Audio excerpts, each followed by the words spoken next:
Hello, welcome to CGTN. I'm Han Deng in Beijing. We start in the Chinese capital. Communist Party of China authorities are briefing the media on the new development pattern and high-quality development. You're watching live footage from the press conference, and this is the very first press conference held by the Press Center for the 20th CPC National Congress after Sunday's opening session. Now you're watching live footage from Beijing. This is the Press Center for the 20th National Congress of the Communist Party of China. The National Development and Reform Commission officials are going to give a press briefing on China's macroeconomic policy. Let's listen in.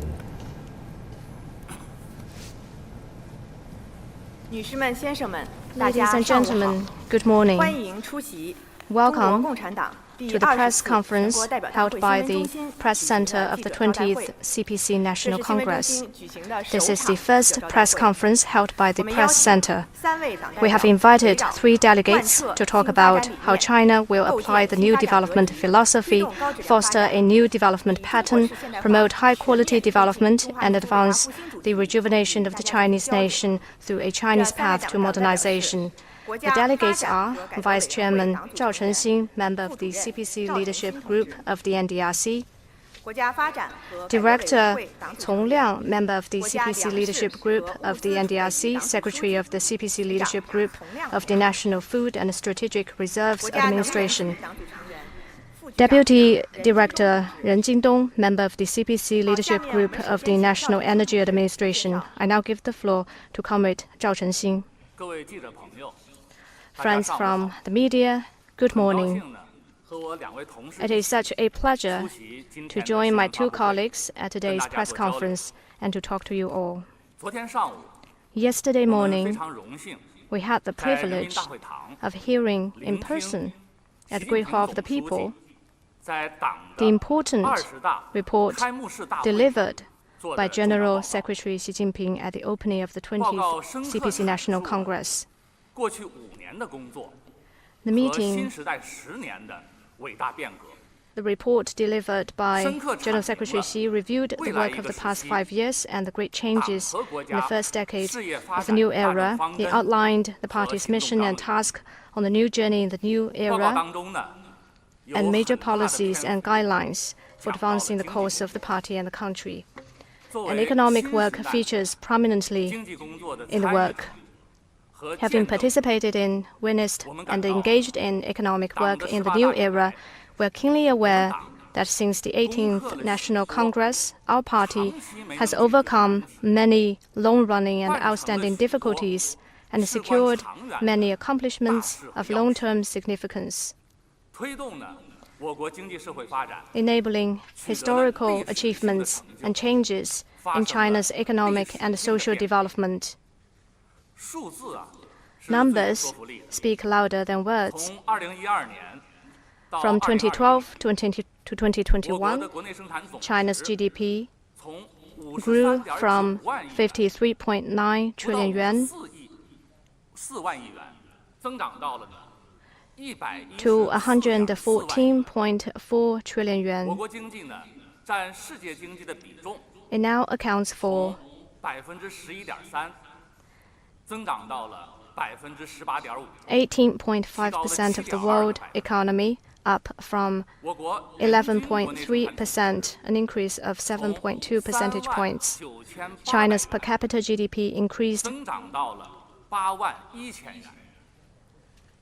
from $6,300 to $12,551, both doubling from 10 years ago. And there are many such vivid examples and statistics, and we have discussed a lot of that at the press conferences marking over the past 10 decades of our progress. As the saying goes, one doesn't know how hard an undertaking is until he tries it himself. These extraordinary achievements in China's economic development were made amid a grim in the complex international situation with various risks and challenges constantly emerging. And these are indeed hard-won gains. And in our actual work, we can see that such gains would not have been possible without the stewardship of General Secretary Xi and the Xi Jinping thought on socialism with Chinese characteristics.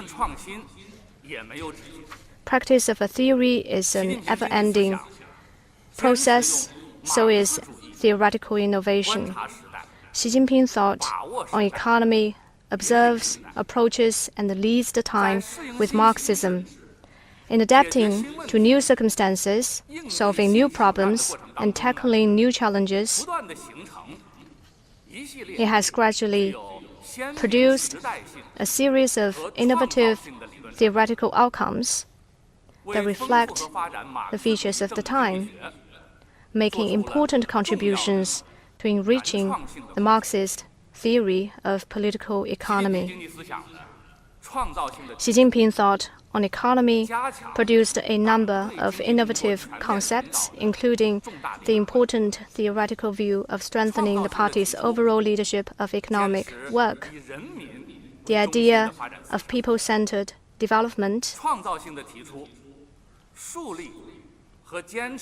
the new development philosophy featuring innovative, coordinated, green, open, and shared development.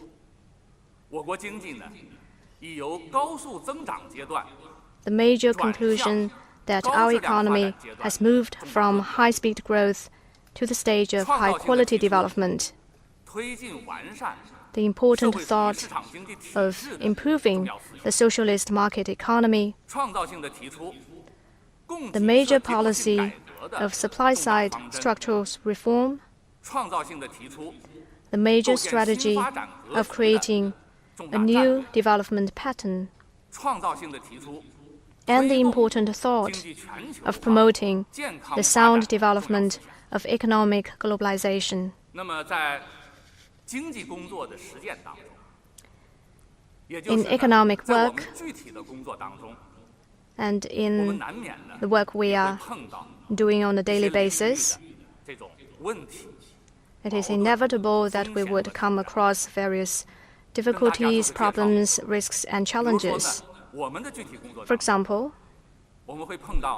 in the economic work, we would come across such problems as how to ensure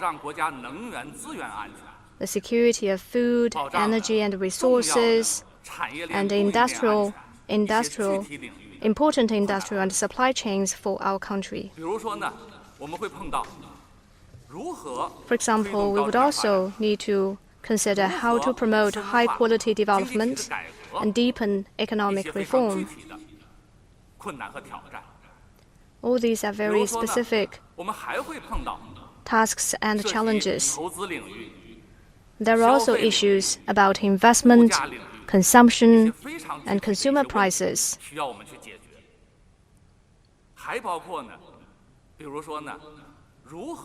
And about how to actively yet prudently approach the system, policy, and the specific steps needed to achieve carbon peaking and carbon neutrality. And all kinds of problems and challenges would come up in this process. As we try to address the development challenges, we always bear in mind what the Secretary General emphasized, that the people's aspiration for a better life is what we are striving for.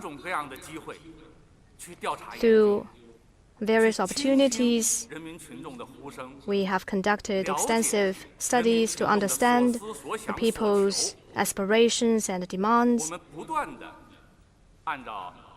and hear their suggestions. And we always look for answers in the direction identified in the important remarks, statements, and instructions of General Secretary Xi Jinping.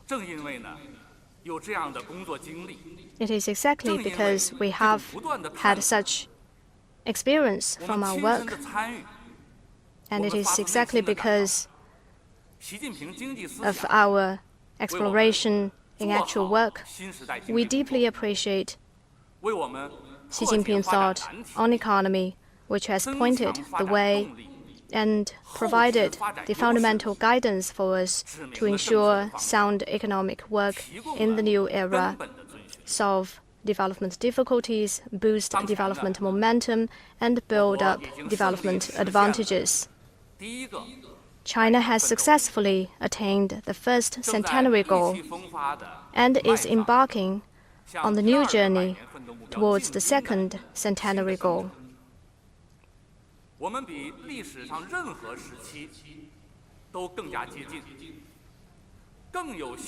With greater confidence and capacity, we are closer than ever before to achieving the great rejuvenation of the Chinese nation.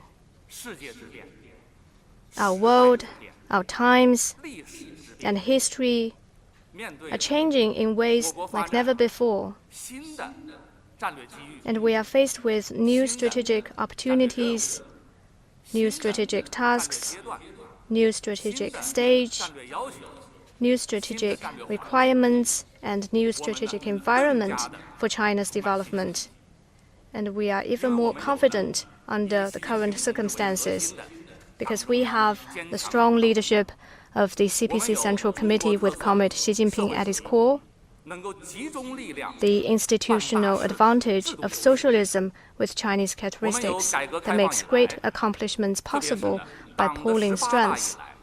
We also have the material foundation laid by economic and social development since the 18th Party Congress, especially the reform and opening up.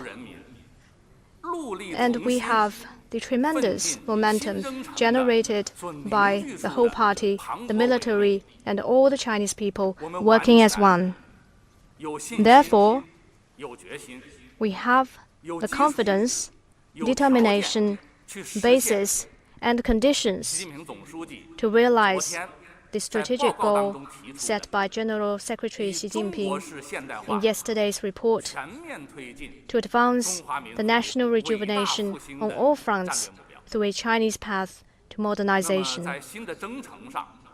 On this new journey, we will rally even more closely around the CPC Central Committee with Comrade Xi at its core, appreciate the decisive significance of the two establishments, strengthen the full consciousness, reinforce the four-sphere confidence, and ensure the two upholds.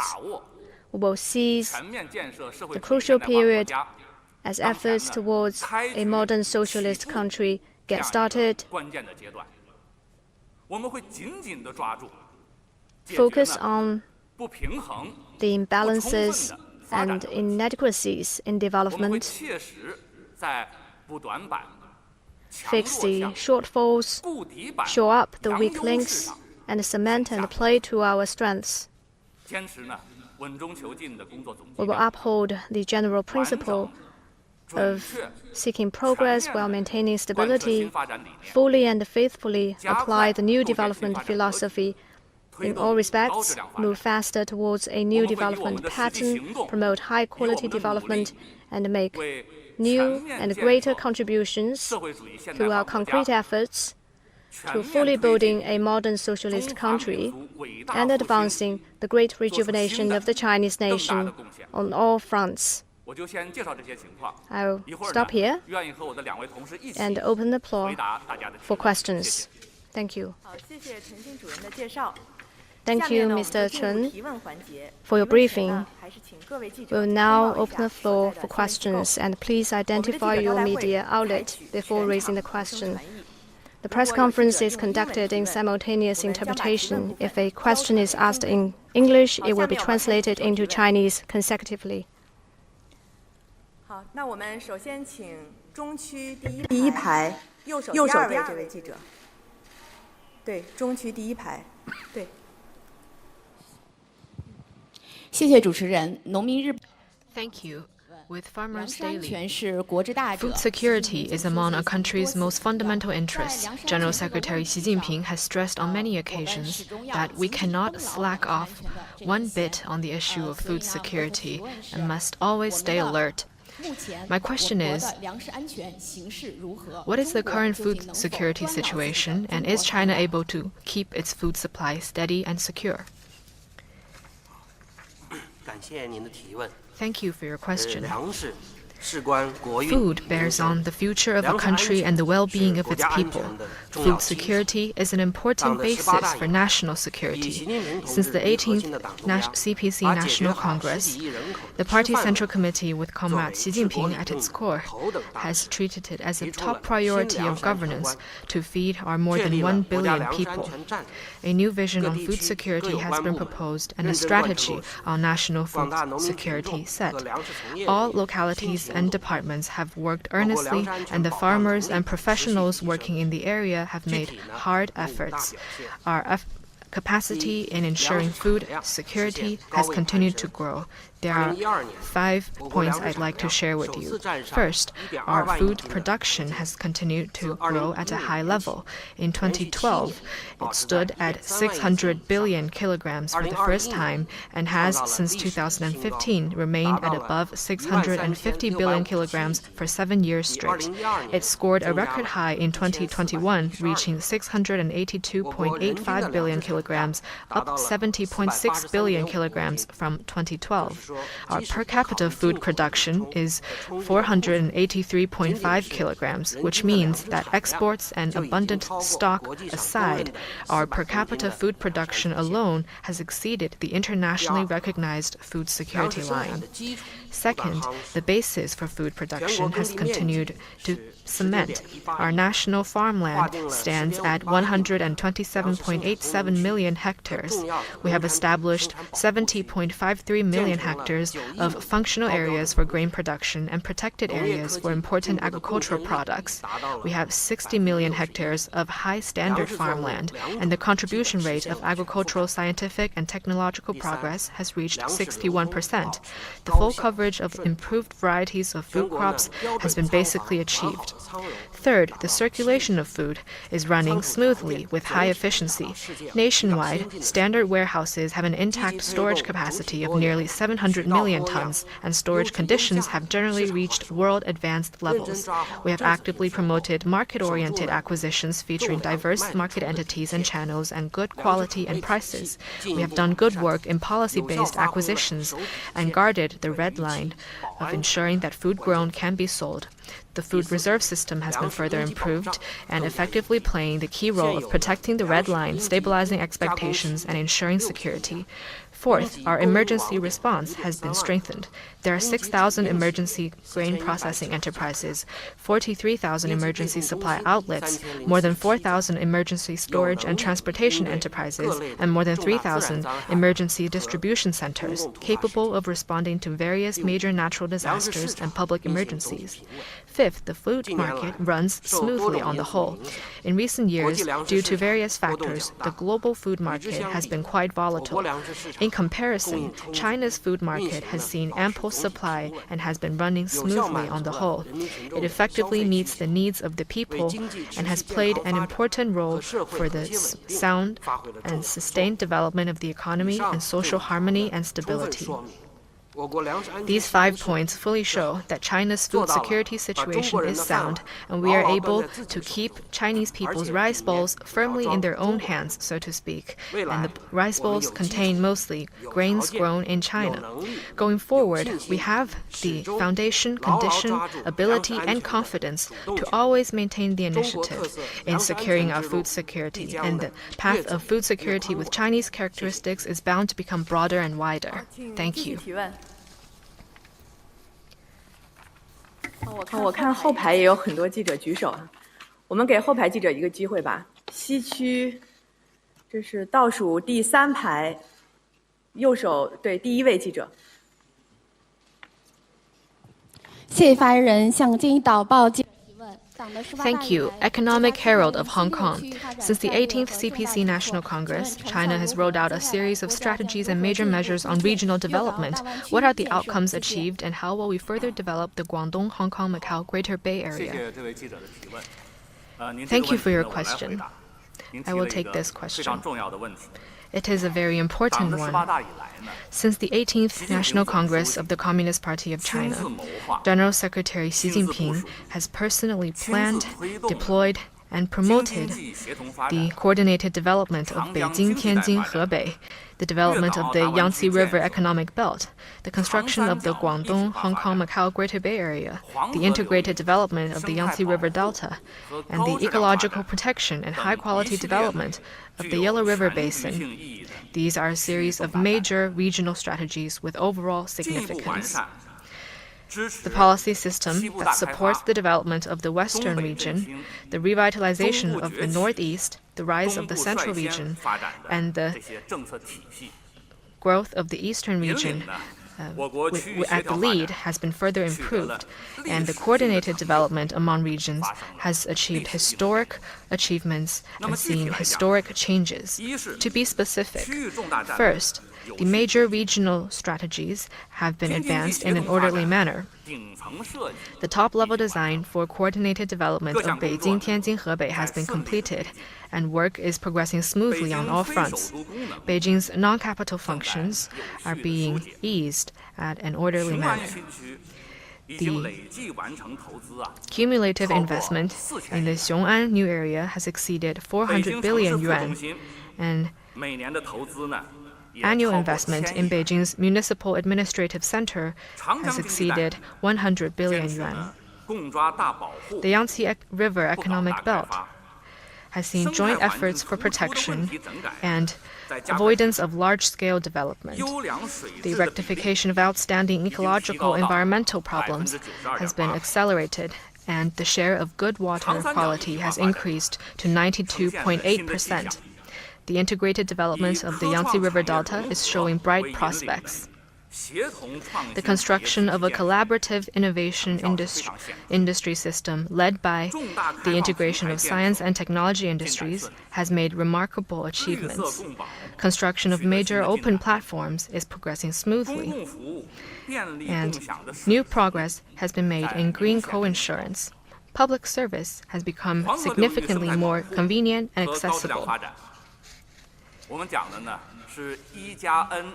The 1 plus N plus X system for ecological protection and high-quality development in the Yellow River Basin has been built at a faster pace.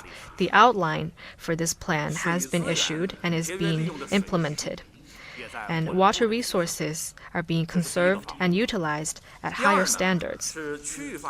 Second, the relative gap among regions in terms of development has continued to narrow. The economic growth rate of the central and western regions has been higher than that of eastern region for many years straight, and the central and western regions' share of national GDP have increased from 21.3% and 19.6% in 2012 to 22% and 21.1% in 2021. The economic development of Northeast China has gradually stabilized, and structural adjustment has been steadily advanced.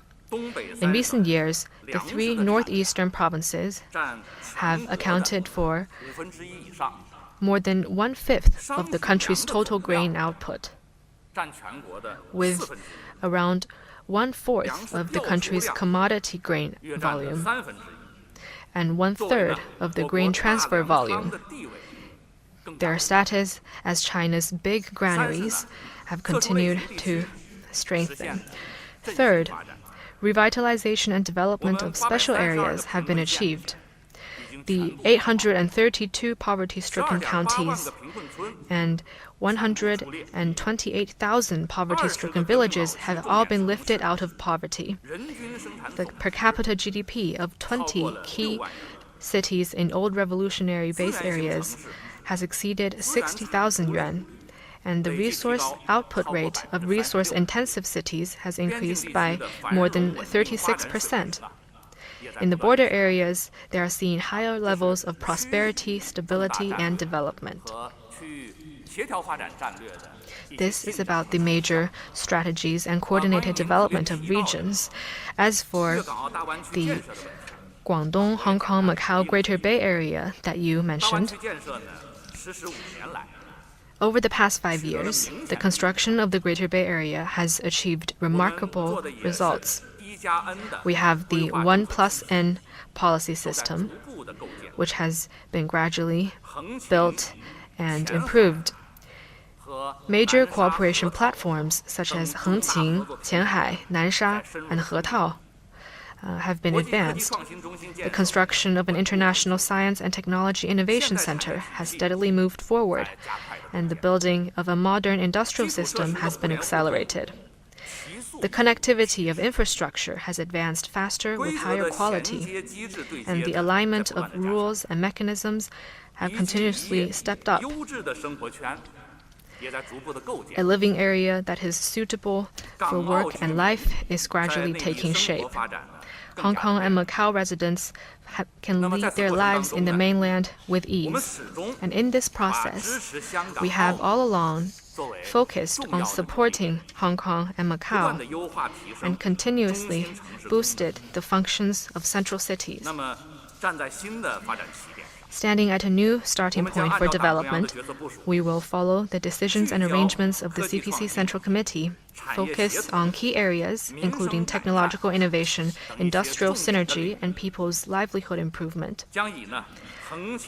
We will continue to be guided by the building of major cooperation platforms such as Hengqin, Qianhai, Nansha, and Hetao, accelerate the development of the Greater Bay Area International Science and Technology Innovation Center, and improve the center's framework of what we call 2 corridors and 2 points. We will promote the integrated development of the Greater Bay Area market and improve the functions of world-class airport clusters and port clusters. We will strengthen the provision of public services and make the Greater Bay Area a world-class area and an epitome of high-quality development. We will fully support Hong Kong and Macau in deeply participating in the building of the Greater Bay Area and consolidate their international competitive edge so that Hong Kong and Macau can gain broader development space and continuous momentum from the overall development of the country. Thank you. 好，请继续提问。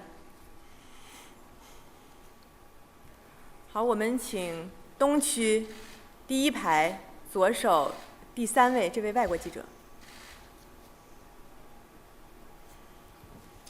Thank you. I'm Dan Murtaugh with Bloomberg News. My question is this: how does the Chinese government plan to reduce its dependence on foreign imports of resources such as iron ore, crude oil, natural gas, and soybeans, with the aim of becoming a more self-sufficient economy?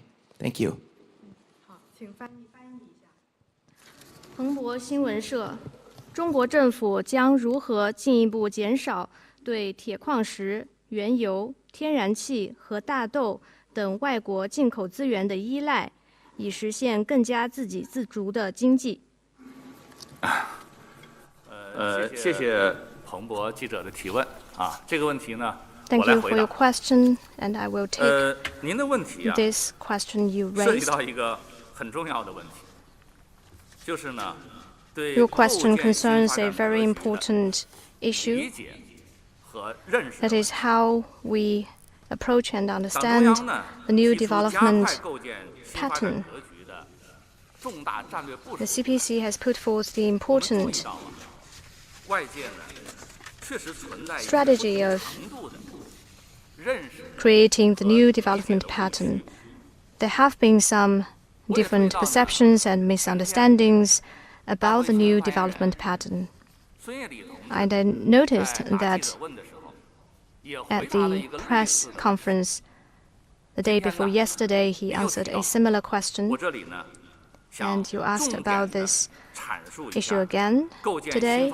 So let me take this opportunity to share with you the goals and the requirements for creating this new development pattern. Since 2020, General Secretary Xi Jinping has repeatedly made important remarks on fostering a new development pattern. He pointed out in yesterday's report that we must fully and faithfully apply the new development philosophy, continue reforms to develop the socialist market economy, promote high-level opening up, and move faster to foster a new development pattern focused on domestic economy and features positive interplay between domestic and international economic flows. Fostering a new development pattern is a major decision made based on China's changing development stage, environment, and conditions, especially the changes in our comparative advantage. It is a systemic and profound transformation and strategic planning made by the General Secretary and the Party Central Leadership, based on our immediate interests without losing sight of the long game. It holds far-reaching significance for China to achieve higher quality, more efficient, equitable, sustainable, and secure development. Now, some people, both from home and abroad, thought that by focusing on its domestic economy, China will scale back on its opening up. They even say that we want to have a self-sufficient economy. Well, that is not the right way to look at it. General Secretary Xi stressed many times that creating the new development pattern is about open interplay between domestic and international economic flows, not a closed domestic economy. In today's world, the trend of economic globalization is irreversible, and no country can pursue development behind closed doors. China has long been integrated into the world economy and the international system. Our industries are highly interconnected and interdependent with those of many other countries. The domestic and international markets have always been interdependent and mutually reinforcing. Over the 40-odd years of reform and opening up, we have made good use of both the domestic and international markets, which helped promote the market economy, enrich market supply, upgrade industrial structure, cultivate new competitive edge in the international market, and raise the comprehensive national strength of China, thus improving the quality and distribution of production factors in China and raising the efficiency and quality of the domestic economy. For quite some time, economic globalization has indeed faced headwinds and countercurrents. Some countries are trying to decouple and sever the supply chains and build small yards with high walls. But the world will never retreat to a state of mutual seclusion and division. We believe that openness and cooperation remain the historical trend, and the mutual benefits remain what people want.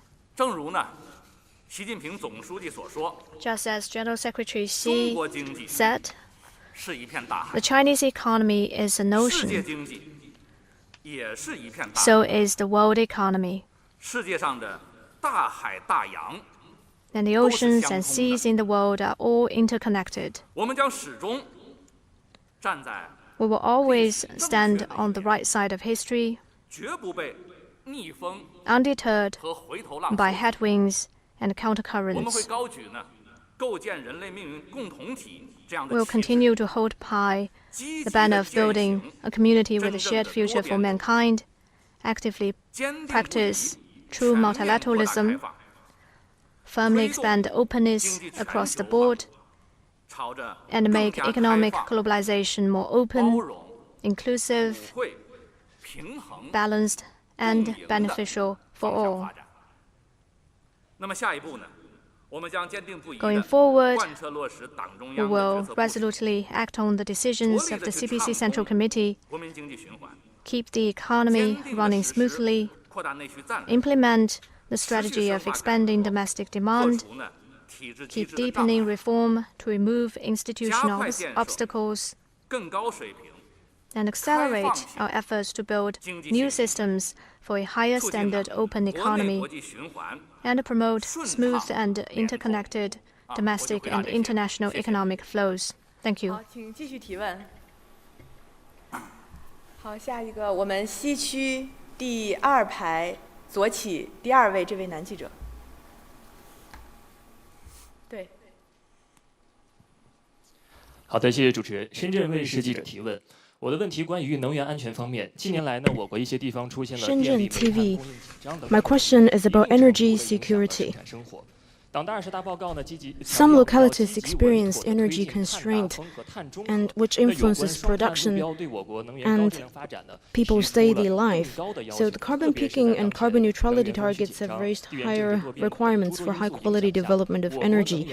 Under the impact of multi-factors, including constrained supply and demand of energy and changing geopolitical landscape, how can we make energy production and consumption more resilient, inclusive, and sustainable? How to ensure the bottom line of energy security? Thank you for this question. As we all know that energy security is something that bears on the economic and social development of the world, of our country, which is very important for the well-being of our people. Since the 18th CPC National Congress, under the clear guidance of the new energy security structure of revolution in 4 key areas and international cooperation of General Secretary Xi Jinping, the multi-pronged energy supply system has been gradually improved. The supply quality and efficiency have been continuously enhanced, and the self-sufficiency rate of energy has remained above 80%. We have not only withstood the severe tests of COVID-19 pandemic and major natural disasters, but also effectively dealt with the transmissive impact of volatile international energy prices on China's development, providing a solid energy guarantee for promoting high-quality economic and social development. Since China is a major producer and consumer of energy, ensuring energy security is always the primary task of our energy work.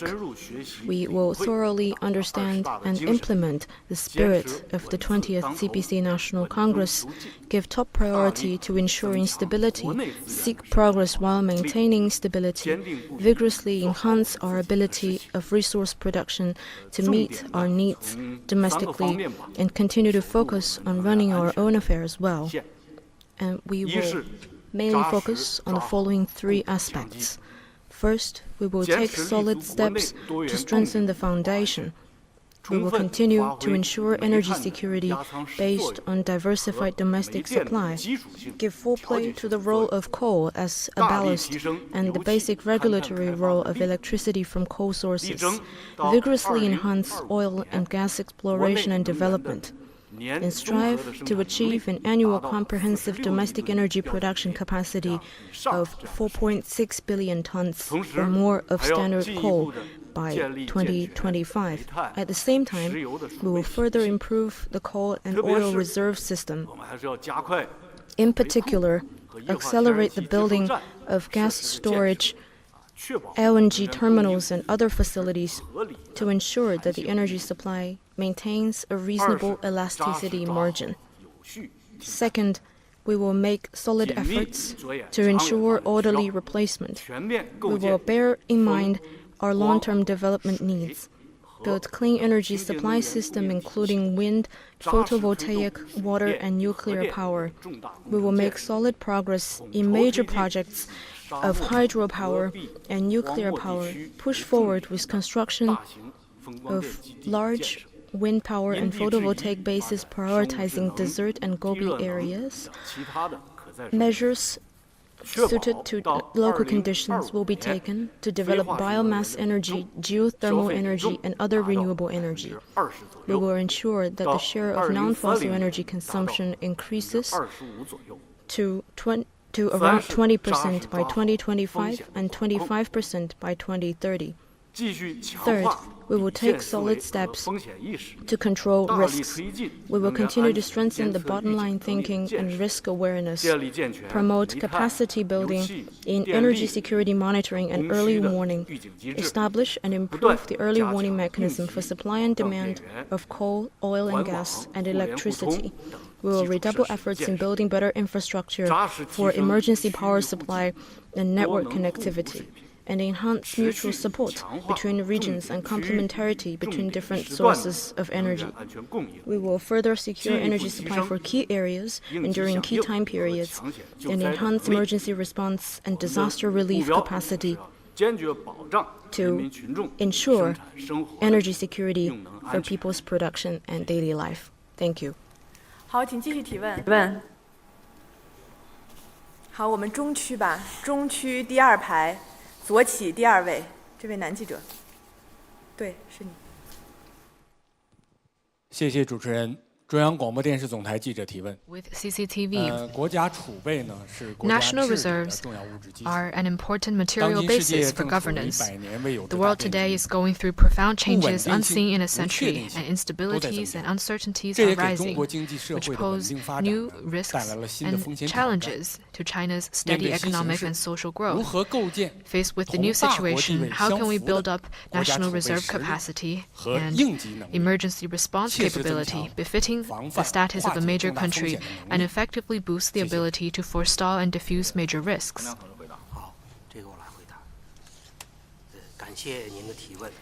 Thank you for your question. As a Chinese saying goes, preparedness against the unexpected is a good way of government. In recent years, the party's Central Committee, with Comrade Xi Jinping at its core, has paid close attention and given strong leadership in this regard. Our national reserve has continued to improve, the system has become better established, and the network more refined, which helps us deal with major risks and challenges and provide a solid material basis for smooth running of the economy. On a new journey and faced with the new situation, we will continue to earnestly implement the important instructions of General Secretary Xi Jinping, balance development and security, pursue a holistic approach to national security. We will shore up weak links and play to our strengths, and accelerate the building of a national reserve system befitting the status of a major country. We will continuously enhance our ability and capacity to forestall and diffuse major risks and deal with the uncertainties and instabilities of economic growth with the certainty of our reserves. There are three priorities for us. The first is to improve the institutions and mechanism for national reserve, following the principle of government leadership, private involvement, diversification, and complementarity. We will step up the improvement of our mechanism with a focus on both the central government and local governments, and on both government and enterprises. We will enhance legislation in this regard and ask that all entities earnestly assume their responsibility.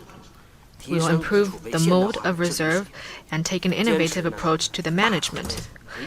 We will continue to improve the institution of purchase, storage, utilization, and rotation, and boost the governance capacity of reserve.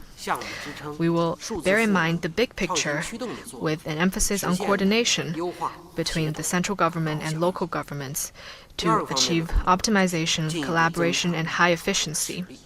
Second, we will further enhance our reserve capacity with a focus on ensuring security in food, energy, industrial, and supply chains. We will earnestly implement our tasks in ensuring the reserves of key items such as food, energy, important minerals, and emergency supplies to enhance the foundation of national reserve and improve the layout so that when needed, they can be applied in a timely manner. In addition, we will step up infrastructure building with priority for comprehensive functions, networked layout, and intelligent management. We will continue to improve the infrastructure network for supplies storage and deployment. Third, we will give full play to the function and role of reserves. Bearing in mind the domestic and international situation, we will strengthen the role of strategic provision, macro regulation, and emergency response in order to better deal with major risks. Our reserve will fully play the role of ballast and stabilizer.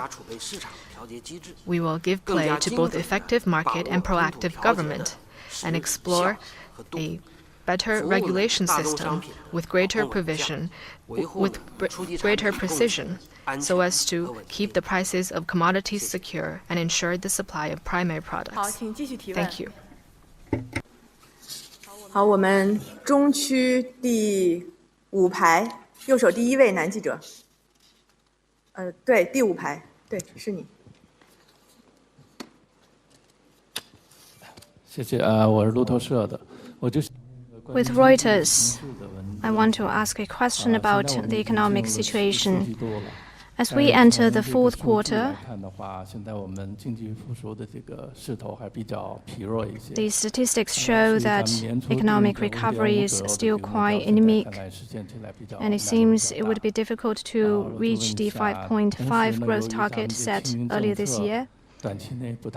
And it seems that there's no sign that China will soon relax its dynamic zero-COVID policy. Many analysts project China's growth rate at around 3%. So, will the government have a more realistic analysis or assessment of growth rate? And after the 20th Party Congress, will there be more policies for stabilizing economic growth? Thank you for your question. I want to thank you for your interest in and attention to the growth trajectory of the Chinese economy. Let me share with you some of my observations. First, I believe that since the start of this year,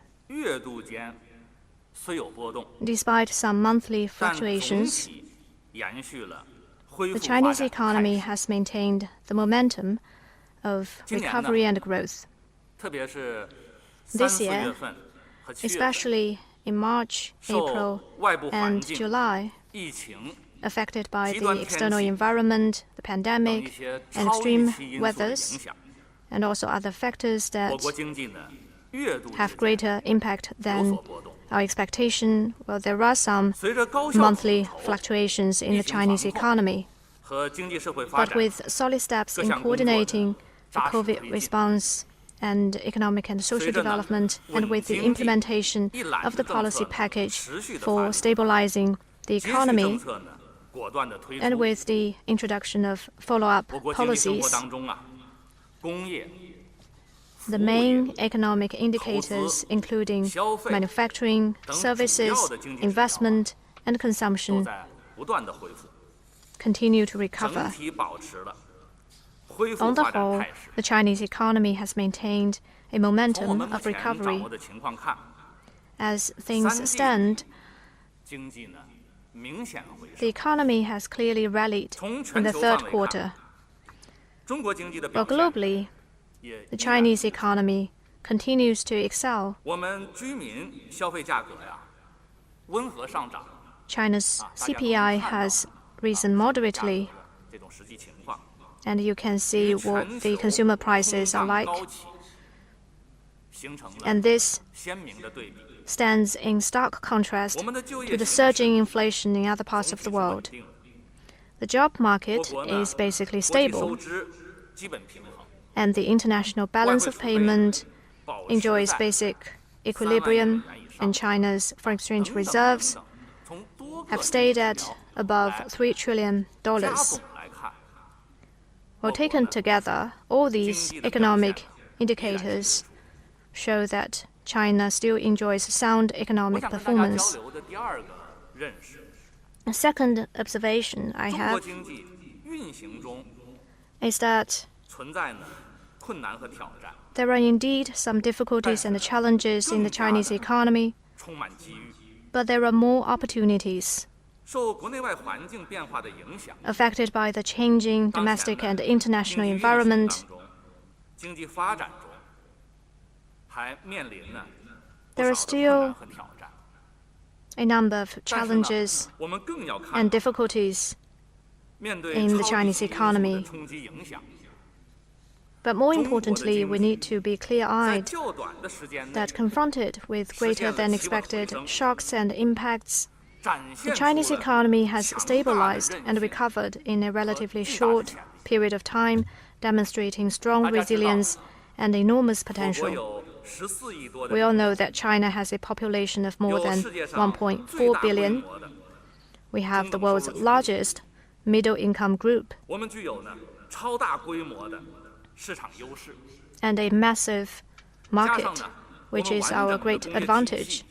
On top of that, we have a full-fledged industrial system, a complete industrial chain, and increasingly modernized infrastructure. All these basic conditions provide enormous opportunities and a broad market space for enterprises of various types. China is now planning for large wind and solar power bases of 450 million kilowatts in desert areas. And we will upgrade projects in key areas according to standard energy efficiency levels and benchmark levels. At this stage, as you can see from news programs, that China's policy-based and development-oriented financial instruments have effectively buttressed infrastructure development in key areas.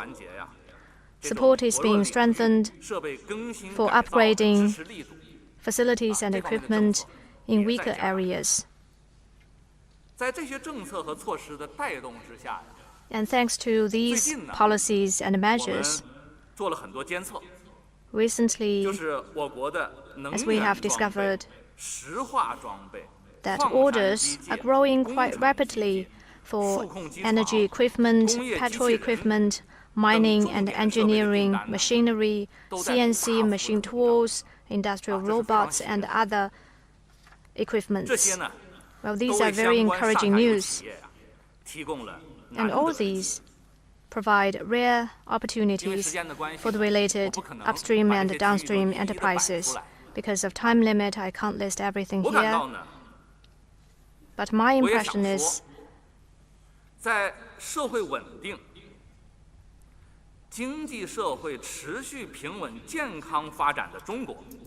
that in China, which enjoys social stability and continued economic and social development,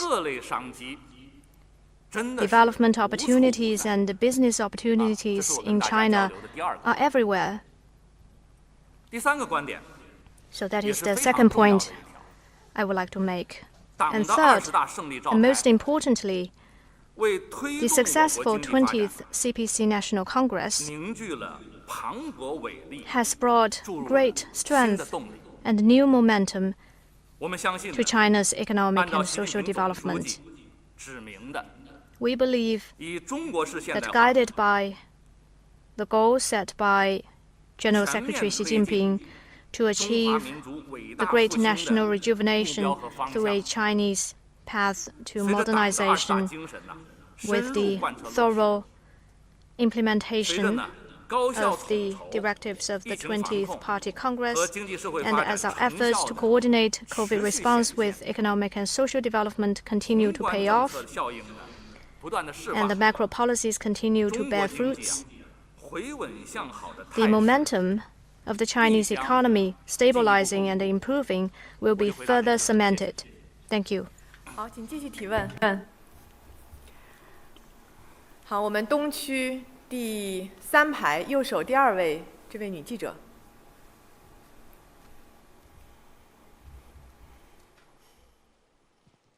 好，谢谢主持人。From CNBC, the U.S. and European chambers of commerce in China have spoke frequently about how inability of global executives to enter the country has reduced interest in investment in China or even negatively impact such investment.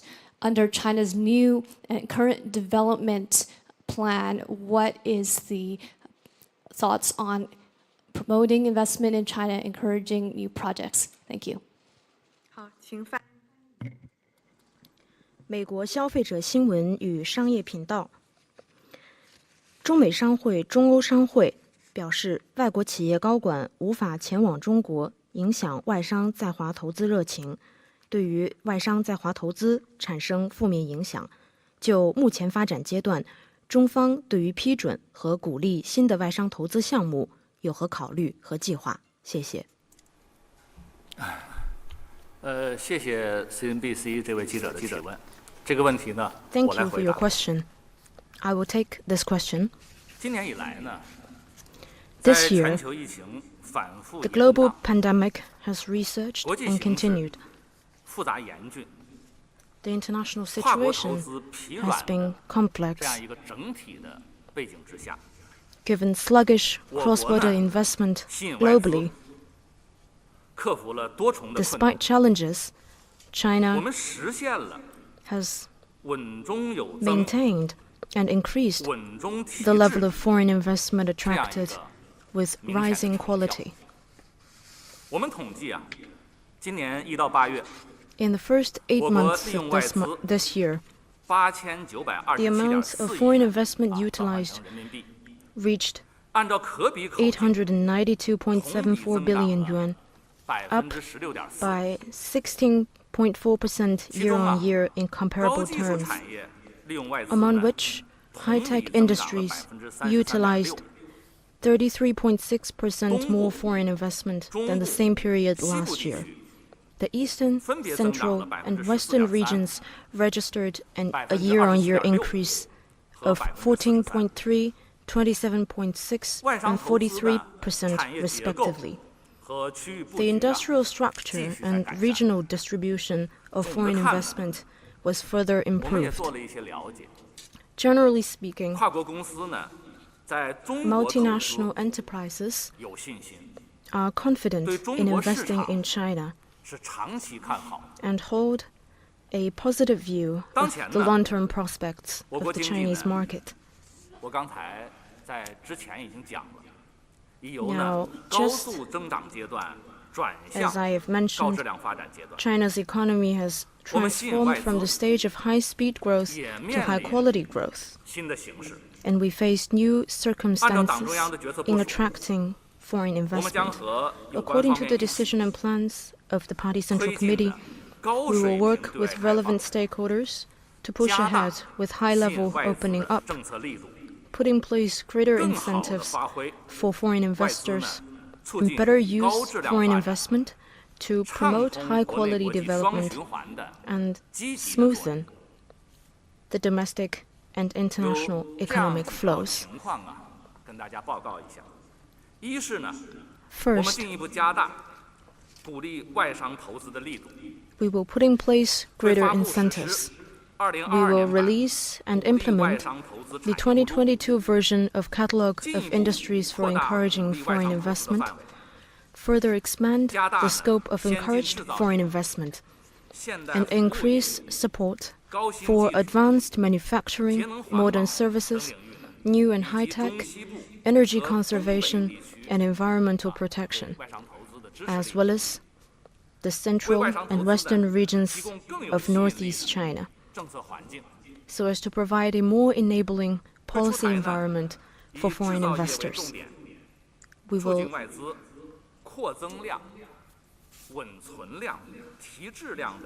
focus on attracting and stabilizing foreign investment, especially in the manufacturing sector. We will make more effort to solve the major problems facing foreign invested enterprises, improve services for foreign investment across the board, and promote high-quality development of foreign investment utilization. Second, we will further promote the implementation of major foreign-funded projects. We will launch the 6th batch of such projects, provide policy support at the central government level for industrial planning, land use, environmental assessment, and energy consumption, accelerate the implementation of the projects, promptly coordinate and resolve difficulties encountered in investment, production, and operation, and ensure the smooth implementation. Third, we will provide better services for foreign-funded enterprises. Just now, you mentioned some of them, and we will more actively introduce relevant policies and measures to foreign enterprises and build investment cooperation platforms for foreign enterprises and local governments through various means. We will continue to improve the business environment and implement systems such as pre-establishment national treatment and negative list management. We will work with relevant departments and local governments to facilitate international investment exchanges and cooperation while ensuring sound COVID-19 control. In his report to the 20th National Congress of the Communist Party of China yesterday, General Secretary Xi Jinping pointed out that we will promote high-standard opening up, steadily expand institutional opening up with regard to rules, regulations, management, and standards. We're fully aware that opening up is China's basic state policy and one of its defining features. China will remain committed to further opening up at a higher level, committed to sharing development opportunities with the rest of the world, and committed to making economic globalization more open, inclusive, balanced, and beneficial to all. In the future, China's door of opening up will never be closed, but will only open wider. China's development will provide more opportunities and inject strong impetus into the region and the world. We will earnestly implement the spirit of General Secretary Xi Jinping's important speeches and instructions, and continue to create a sound policy and institutional environment to create more opportunities and convenience for the development of foreign-funded enterprises. We hope that our friends from the press will help us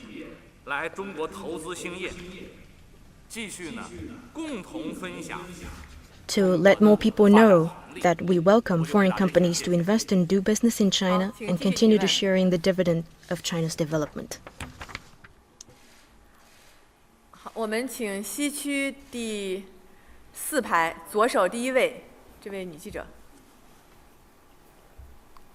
谢谢主持人。经济日报记者提问：当前全球粮食产业链 Global food, industrial, and supply chains are facing rising uncertainties. Domestically, there is a new situation facing the effective supply of grains and other important agricultural products. How can we better ensure food security in fostering a new development pattern and deal with the uncertainties in the external environment with the certainty of stable domestic production and supply? I will take this question. Thank you. General Secretary Xi Jinping has stressed on many occasions that feeding our more than 1 billion people is China's greatest national reality, and that our national food security should always be on our mind, and we should never lose our guard. The report this time has made a comprehensive assessment in this regard, asking that we guard our red line and always keep the rice bowl firmly in our hands. We will follow this arrangement and work with all local governments and departments to be ever prepared to protect against potential dangers and accelerate the building of a more efficient and sustainable national food security system of higher standards and quality. There are mainly 5 measures. First is to pursue sustainable farmland use and step up support protection of farmland and development of farmland. We will implement the most rigorous farmland production system with forceful measures with teeth. We will guard our 120 million hectares of farmland and, in addition, develop high-standard farmland and pursue efficient water irrigation and conservation. Second, we will pursue agricultural technological innovation and enhance the technological support for the modern seed industry. We will implement the program of the vitalization of the seed industry to achieve technological self-reliance and ensure controllable sources of seeds. We will step up the R&D and application of agricultural machinery and improve the system that guards against crop diseases and pests. We will step up technological development in terms of green storage, efficient logistics, and grain and oil proceeding, and continuously inject new momentum into ensuring food security. Third, we will improve the production layout and boost the overall comprehensive capacity for production.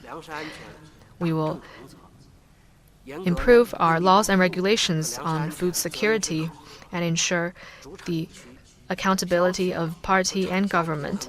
We will strictly enforce the assessment mechanism for the accountability and ensure that all areas focusing on either production or sales or both will shoulder their responsibilities together. We will step up the building of functional areas for grain production and take multi-pronged measures to ensure and boost supply to keep our annual food production at above 650 billion kilograms and develop our food sources across the board. Fourth, we will step up purchase and storage regulation and achieve a dynamic equilibrium of supply and demand. We will step up the coordination and system for supply, storage, and sales, step up the dynamic monitoring system and targeted regulation, and ensure that the food market run smoothly. We will improve the storage system, ensure a fine scale of reserve, and improve the layout. We will step up enforcement, monitoring, and guard against corruption, deepen institutional reform in order to secure our granaries for the whole country. Fifth, we will promote food conservation, reduce waste, and boost nutrition and health. We will step up whole process monitoring and promote intelligent harvesting machinery, green storage technology, moderate processing technology, and minimize losses and waste. We will hold themed activities such as World Food Day and National Food Security Publicity Week, advocate a simple, moderate, green, and low-carbon lifestyle, and create a trend of cherishing and saving food and healthy consumption. We also ask you, friends from the press, for your support. Thank you. 好，请继续提问。好，我们还是西区吧。西区第一排，右手第2位这位女记者。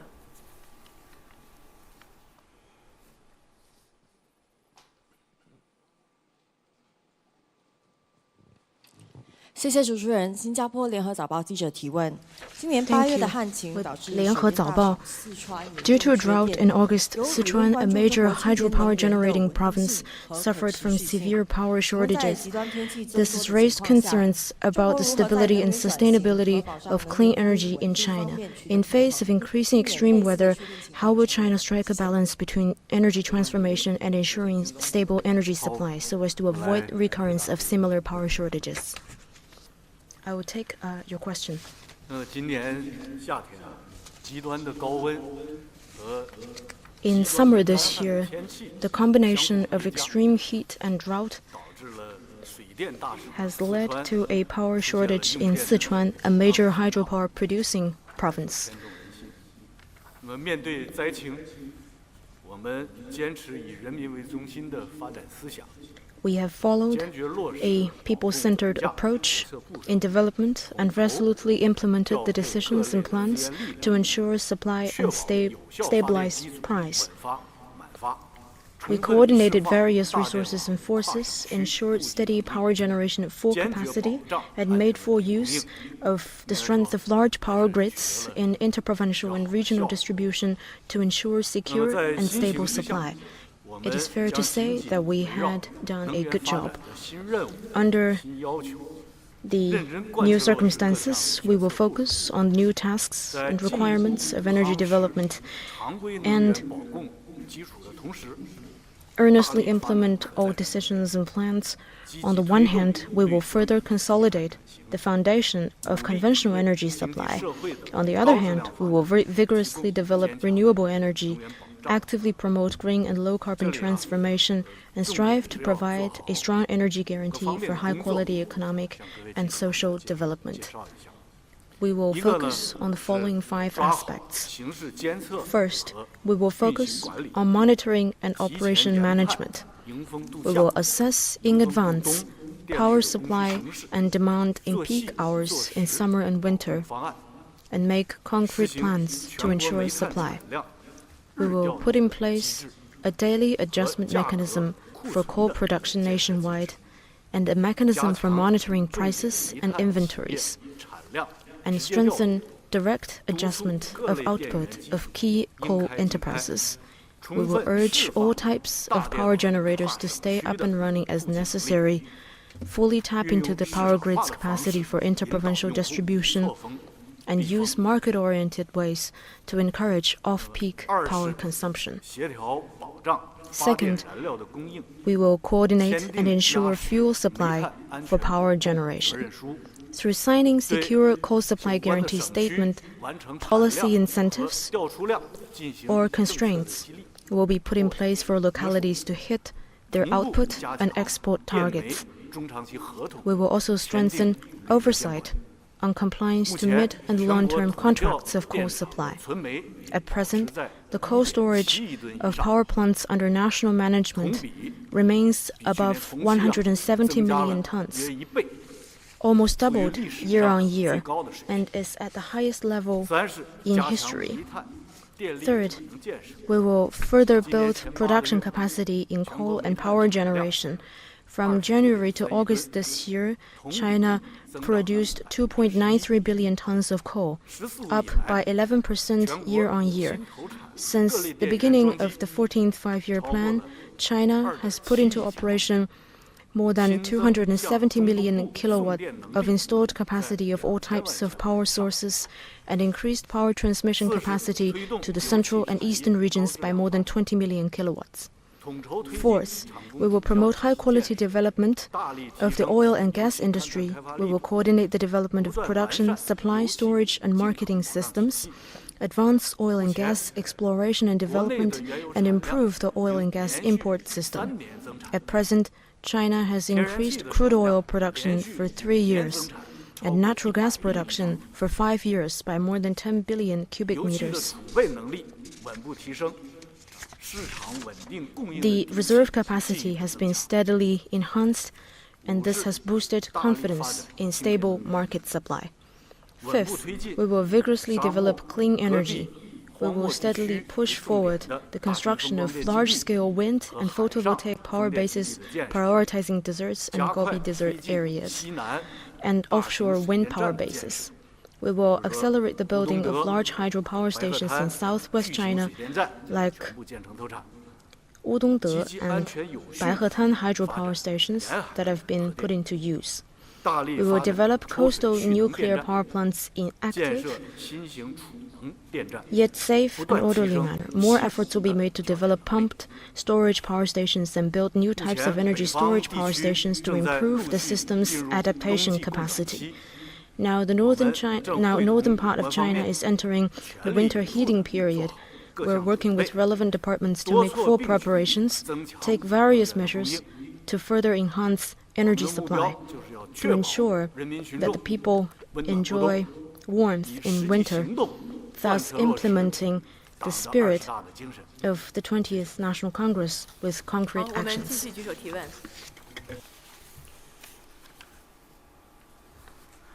好，我们东区这边还有不少记者举手，我们东区点一个吧。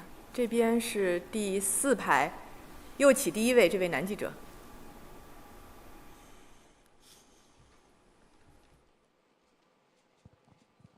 谢谢主持人。中新社、中新网记者提问。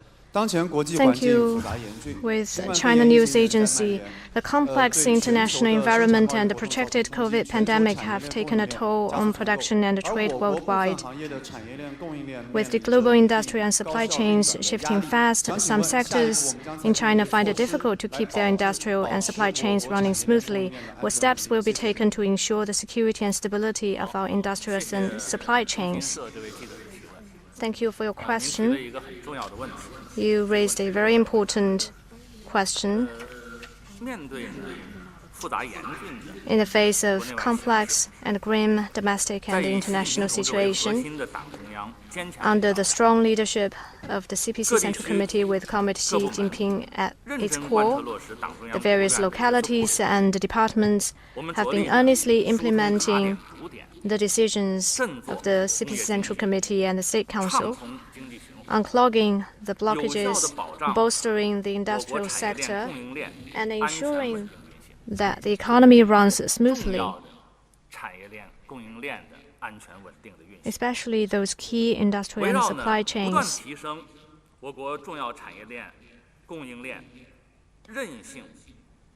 To make our industrial and supply chains more resilient and secure, we are working on 5 priorities.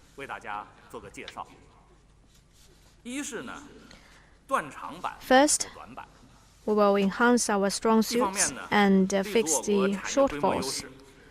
On the one hand, based on our strength in industrial scale and supporting facilities, and first starter advantages in certain sectors, we are accelerating the implementation of the 5-year action plan for raising the core competitiveness of the manufacturing industry, and we are cultivating a host of strong industries in the process of upgrading traditional industries and cultivating emerging industries to elevate the competitive edge throughout the industrial chain in key areas. On the other hand, we will focus on areas crucial for our country and people concerning strategic security and concentrate on weak links. Based on relevant incentive mechanisms, we will work on breakthroughs in weaker areas and cultivate a more favorable environment to win the critical battle over core technologies. We are also implementing the project to remake the industrial base and seek breakthroughs in our weak links in key and fundamental areas. Second, we need to stabilize the industrial production We need to strictly implement the 5 no requirements in COVID response, prevent arbitrary shutdown of enterprises crucial for the industrial chain and for people's basic needs. We'll firmly avoid taking a simplistic and one-size-fits-all approach to COVID response with excessive restrictions to ensure orderly operation of industrial parks and normal and stable production and operation of enterprises. We'll also keep the logistics smooth and ensure sound and safe supply of energy and raw materials. And my colleague has also covered the relevant elements. And with these efforts, we will see that key industrial and supply chains will run smoothly. Third, we will improve the industrial outlay. We will take a coordinated approach across the country to improve the layout of industrial and supply chains and make them more efficient. We will strengthen overall coordination of major productivity, step up planning and policy guidance, avoid blind investment and redundant construction. We will thoroughly implement the national project to develop clusters of strategic emerging industries and build tiered development system for industrial clusters. And will cultivate a host of growth engines for strategic emerging industries with unique features, complementarity, and reasonable structures. Fourth, we'll deepen opening up and cooperation. This is something we have always stressed. We will promote the smooth operation of the industrial and supply chains of foreign trade and support the development of cross-border e-commerce and overseas warehouses. We'll raise the quality of foreign investment, encourage more investment in high-end manufacturing and high technology, and support the innovative development of foreign-funded R&D centers.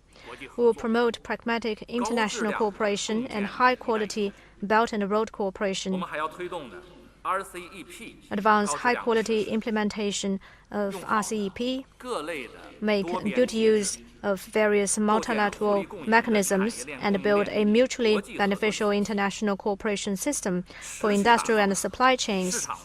We'll continue to foster a market-oriented, law-based, and world-class business environment and unleash greater market vitality and social creativity. Fifth, we will strengthen risk prevention. We will work to ensure that the policies for stabilizing growth will deliver results.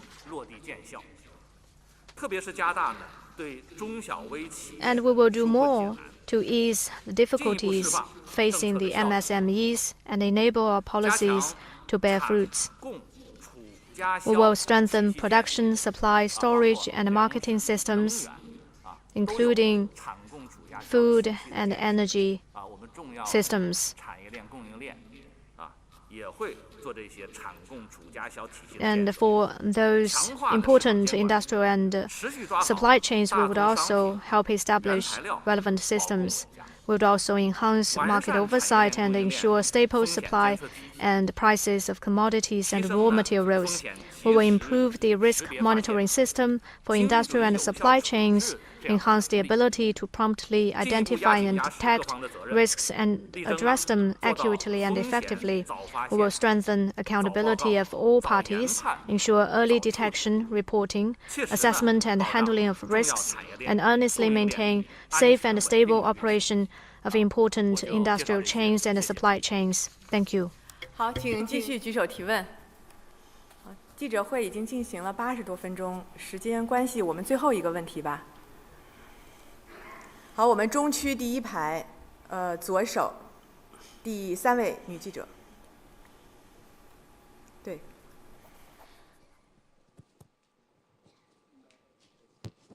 好，谢谢主持人，我是中国教育电视台记者。 Thank you. With China Education TV, how to ensure that the energy system is based on the basic national conditions and energy resource endowment, and that it promotes green and low-carbon energy development and contributes to the realization of the carbon peaking and carbon neutrality targets as scheduled.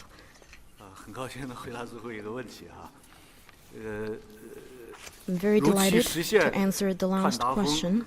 Realizing carbon peaking and carbon neutrality as scheduled is a major strategic decision made by the CPC Central Committee with Comrade Xi Jinping at its core. Your question is very important.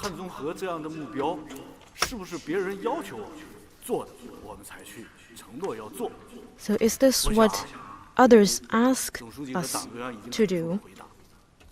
A clear answer has been given by the CPC Central Committee. These two targets bear on the sustainable development of the Chinese nation and the building of a community with a shared future for mankind. So this is not what we are asked to do, but what we are doing on our own initiative. Energy development should not only ensure security, but also promote transformation. Under the guidance of the new development philosophy, China's green and low-carbon energy transformation has been accelerated, and the quality and efficiency of development has been significantly enhanced. With an average annual growth rate of 3% in energy consumption over the past decade, China has registered an average annual economic growth rate of 6.6%, and the energy intensity has been reduced by 26.4%. China has explored a high-quality development path that gives priority to ecology and is green and low-carbon, and we are growingly confident in this path. We mainly focus on the following three aspects. First, non-fossil energy has maintained the momentum of rapid development. The installed capacity of renewable energy has exceeded 1.1 billion kilowatts, nearly 3 times that of a decade ago, accounting for over 30% of the world's total. China now ranks number 1 in the world in terms of installed capacity of hydropower, wind power, photovoltaic and biomass power, and in terms of nuclear power under construction. In 2021, the proportion of non-fossil energy consumption reached 16.6%, up by 6.9 percentage points from 2012, accounting for nearly a quarter of the world's total. Second, the clean and efficient use of fossil fuel has scored notable progress. The share of coal consumption dropped to 56%, 12.5 percentage points lower than that of 2012, and an average annual decline of 1.4 percentage points in the past decade. It marked the fastest decline in history. We have carried out upgrading projects of coal-fired power generation to achieve ultra-low emissions and energy conservation, and more than 90% of coal-fired power units' emissions are comparable to that of natural gas power generations. We have improved the quality of refined oil products. All vehicle gasoline and diesel have been upgraded to level 6 of the national standard, among the top level in the world. Third, scientific and technological innovation serves as a stronger driving force. A number of world-leading strategic projects have been put into operation, including the Baihetan hydropower project and the Hualong 1 nuclear power project. We have established a complete industrial chain of clean energy equipment manufacturing such as hydro, nuclear, wind and solar power, and built the world's largest electric vehicle charging and hydrogen refueling network. Going forward,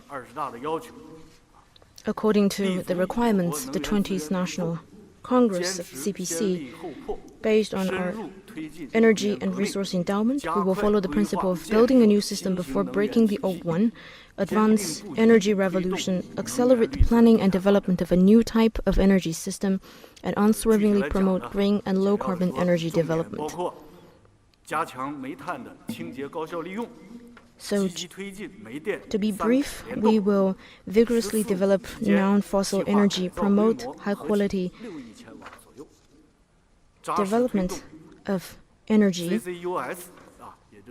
and we will promote the application of CCUS technology, and we plan to upgrade 600 million kilowatts of generation capacity during the 14th five-year plan.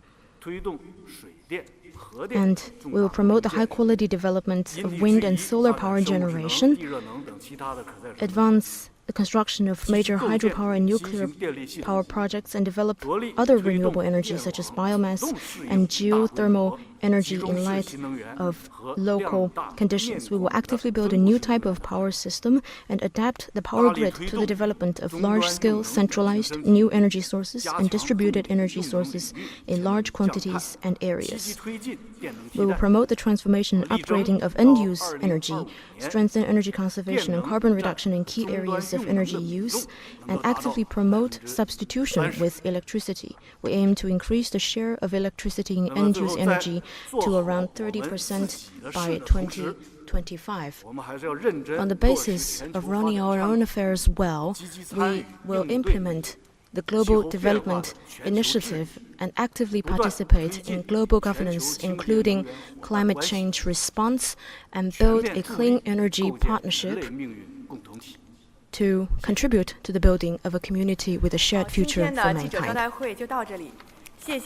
On that note, we conclude today's press conference. Thank you. That was the first press conference from the press center of the 20th CPC National Congress. Officials from China's top economic planning body, the National Development and Reform Commission, have answered questions regarding China's new development pattern and also high-quality development. Now, for more insight, we're joined in the studio by Professor Liu Baocheng from the University of International Business and Economics. Thank you very much for joining us, Professor. So how about we start with the questions from media? I noticed that food security is the only sector or the only subject that got 2 questions from the overall 11 ones raised by global media. So looking at China's food security issue, how would you make of the current status? Because I noticed this number. China's per capita output of grain mainly reached 482.5 kilograms recently, and that's, I would say, well above the global bottom line.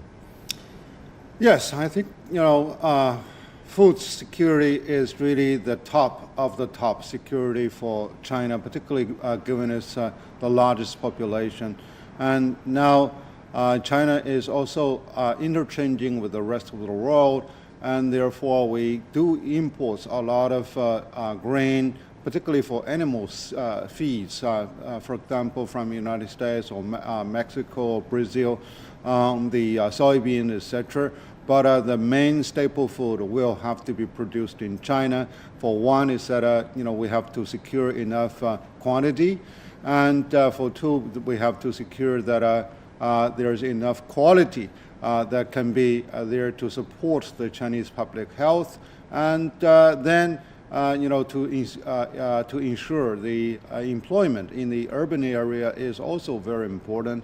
And so we must set out a quantity of hectares of land for arable purpose, so that no real estate development can really take over those pieces. So this is really the path that is there to avoid the sort of encirclement type of management during the industrialization period in the western part. So therefore, the farmers are happier, and also the people are having more confidence in the leadership and also in what is there in the future for them, so that security and prosperity and public health are there to support the Chinese way of managing its own characteristic and managing its own new journey.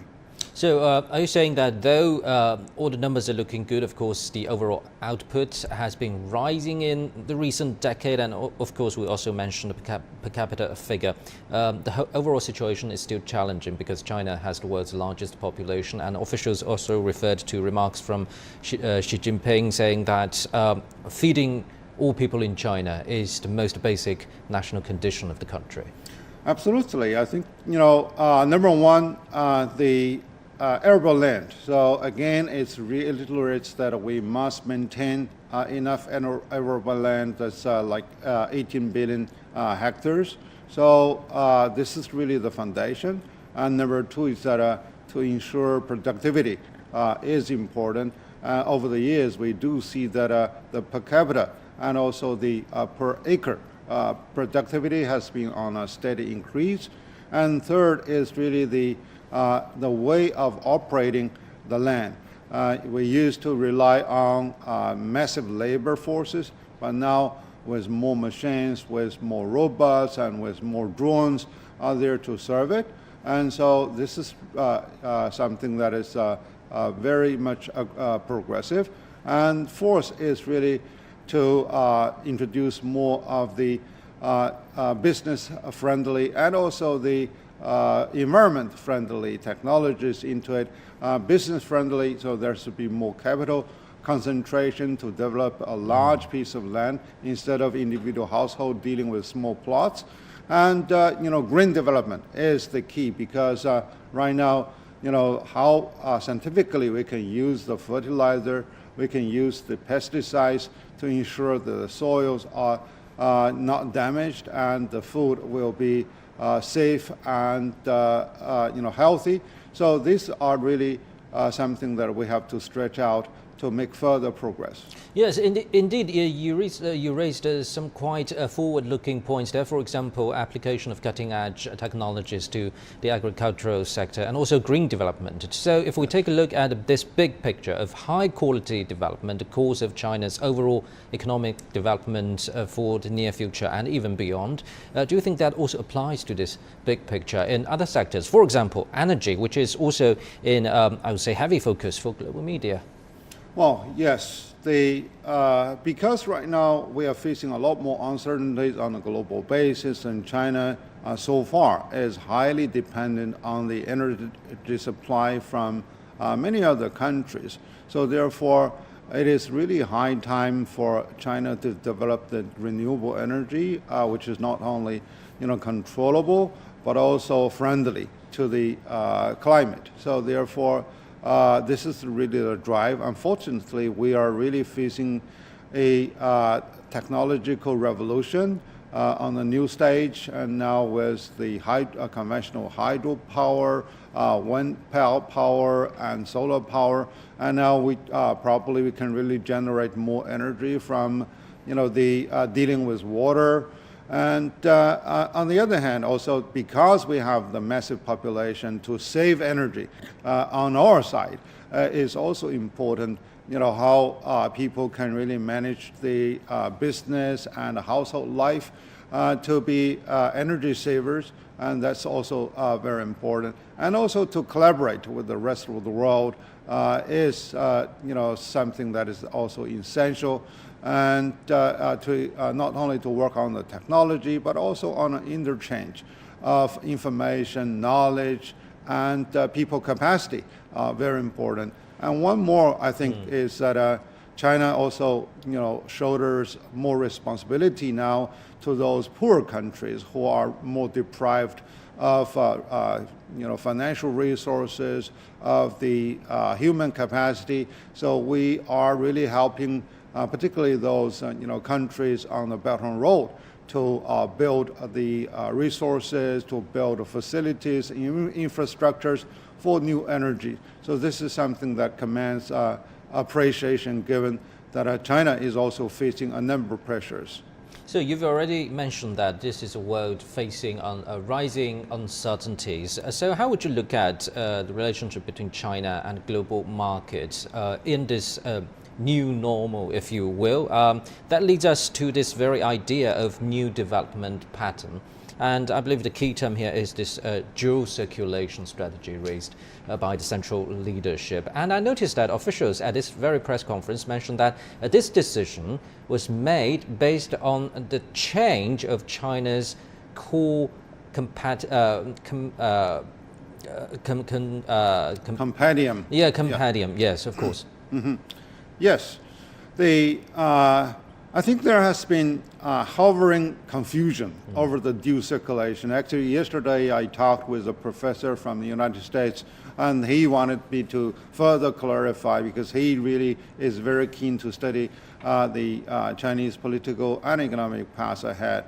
And now the dual circulation is there really a continuation of our open door policy because we still are there to ride on the global resources in combination with the Chinese resources, with the global marketplace and also the Chinese internal marketplace. It's really a double-wheeled cart that is there to move forward. And then, so this way, number one is that we are now here, as the NDRC people have pointed out, that we have to streamline our domestic market in the first place because there has been a number of barriers that block the free flow of resources even within the Chinese market. So to eliminate those legal barriers, those local protectionist barriers, and that's something that's very important. Actually, this is there not really to close the Chinese market, but rather to pave the way to better connect it with the global marketplace because that can really save the cost for logistics, save the cost for customs entry, for phytosanitary inspection, etc. So it is not there, China is now stepping into a cocoon, but China, as Xi Jinping has pointed out, we are opening our door wider and wider because we now have more confidence and more capacity to live up to the global rules of norm and also to contribute to the global growth and contribute to the shared future of mankind. And so this is the way that China wants to tell to the world. So the misinterpretation, I think, with more practice, with better performance in reality, will be dispersed. Thank you very much, Professor Liu Baocheng there. And that's it for this coverage on the ongoing 20th CPC National Congress. I'm Pan Zheng in Beijing. Stay tuned.